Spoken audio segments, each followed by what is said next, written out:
بسم اللہ الرحمن الرحیم۔ اردو کی تیسری کا 35واں پارٹ پیج نمبر 36 آج پڑھنا سیکھیں گے۔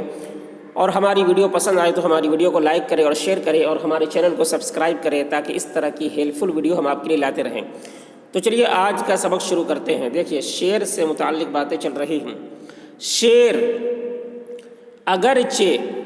موذی اور ہیبت ناک جانور ہے۔ شعر اگرچہ موذی اور ہیبت ناک جانور ہے، چھوٹے چھوٹے جانور تو کیا، چھوٹے چھوٹے جانور تو کیا، آدمی اور ہاتھی بھی اس سے بہت ڈرتے ہیں، آدمی اور ہاتھی بھی اس سے بہت ڈرتے ہیں۔ دہاڑتا ہے تو سب کا دل دہل جاتا ہے، دہاڑتا ہے تو سب کا دل دہل جاتا ہے، مگر اس میں ایک عمدہ وصف بھی ہے، مگر اس میں ایک عمدہ وصف بھی ہے کہ آدمی کو اس کا حاصل کرنا بہت ضروری ہے، کہ آدمی کو اس کا حاصل کرنا بہت ضروری ہے۔ شیر صرف اپنا کیا ہوا شکار کھاتا ہے، شیر صرف اپنا کیا ہوا شکار کھاتا ہے، دوسرے کا مارا ہوا نہیں کھاتا، دوسرے کا مارا ہوا نہیں کھاتا۔ ہاں اوروں کے لیے کچھ چھوڑ دیتا ہے،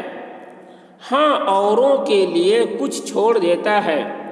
خدائے تعالی نے جن آدمیوں کو طاقت دی ہے، خدائے تعالی نے جن آدمیوں کو طاقت دی ہے اور کما سکتے ہیں انہیں بھی چاہیے کہ آپ کمائیں، خود کھائیں، اوروں کو کھلائیں، انہیں بھی چاہیے کہ آپ کمائیں،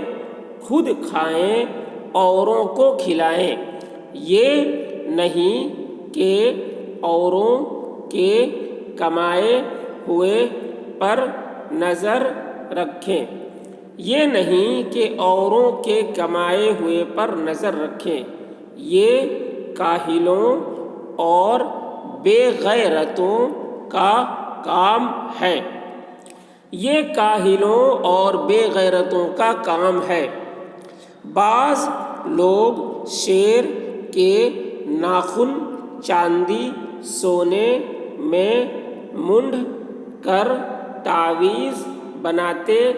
ہیں، بعض لوگ شیر کے ناخن چاندی سونے میں مونڈھ کر تعویذ بناتے ہیں، بچوں کے گلے میں باندھتے ہیں، بچوں کے گلے میں باندھتے ہیں اور سمجھتے ہیں کہ اس سے نظر آسیب کا خلل نہیں ہوتا، اور سمجھتے ہیں کہ اس سے نظر آسیب کا خلل نہیں ہوتا۔ یہ بھی کہتے ہیں کہ جس کے پاس اس کی مونچھیں ہوں، یہ بھی کہتے ہیں کہ جس کے پاس اس کی مونچھیں ہوں اس میں ایک عجیب طاقت آ جاتی ہے، اس میں ایک عجیب طاقت آ جاتی ہے، لیکن پکے مسلمان ایسی باتوں کے معتقد نہیں، لیکن پکے مسلمان ایسی باتوں کے معتقد نہیں، وہ تکلیف یا ضرر سے بچانے والے خدا کے سوا کسی کو نہیں سمجھتے، وہ تکلیف یا ضرر سے بچانے والے خدا کے سوا کسی کو نہیں سمجھتے، اسی واسطے اس قسم کی باتوں کو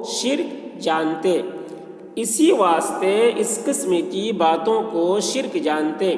اور ان سے ایسے ہی بچتے ہیں جیسے خدا کے سوا کسی اور چیز کی پرستش سے،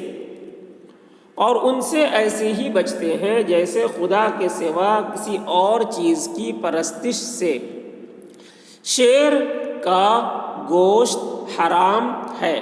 شیر کا گوشت حرام ہے مگر کھال کام کی ہے، اسے اکثر فقیر اپنے پاس رکھتے ہیں، بڑے بڑے امیر اپنے نیچے بچھاتے ہیں، لیکن غرور کی راہ سے کوئی اپنے کام میں لائے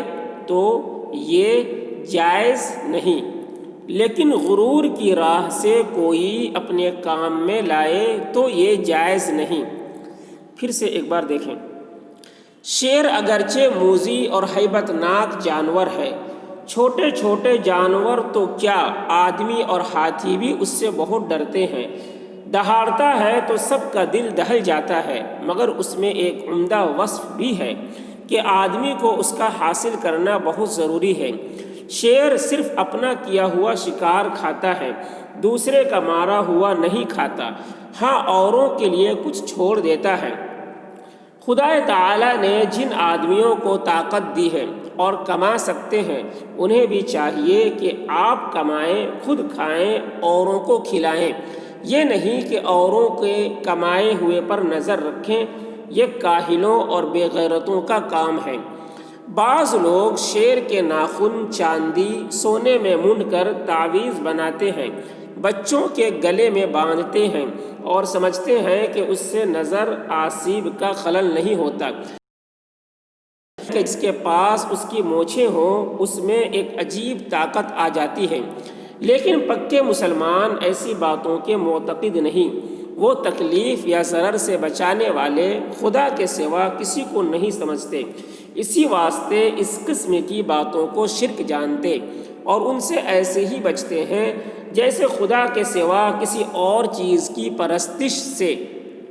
شیر کا گوشت حرام ہے مگر کھال کام کی ہے، اسے اکثر فقیر اپنے پاس رکھتے ہیں، بڑے بڑے امیر اپنے نیچے بچھاتے ہیں، لیکن غرور کی راہ سے کوئی اپنے کام میں لائے تو یہ جائز نہیں۔